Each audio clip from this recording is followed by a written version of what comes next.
এখন আমরা চলে এসেছি ডাউহিল ডেথ রোডে। তো এই জায়গাটাকে ঘিরে আমার মনে অনেক কোশ্চেন ছিল।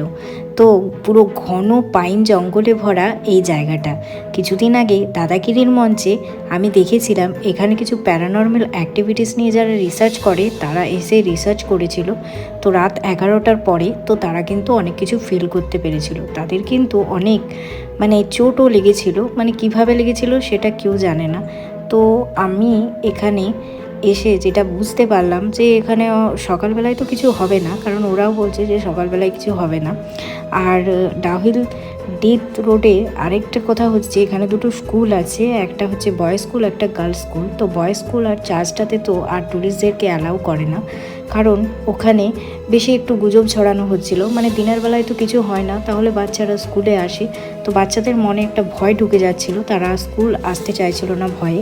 যেহেতু দিনের বেলায় কিছু হয় না, বাচ্চাগুলো যদি স্কুলে না যায় তাহলে তো স্কুলটাই বন্ধ হয়ে যাবে।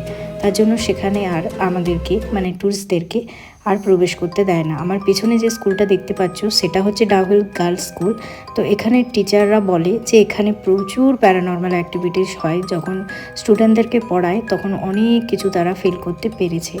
তো যাই হোক, আমাদের ড্রাইভার দাদাও বলছিল যে সে নাকি একদিন এখানটা ক্রস করছিল সন্ধ্যাবেলায়, তখন নাকি সেও ফিল করেছিল।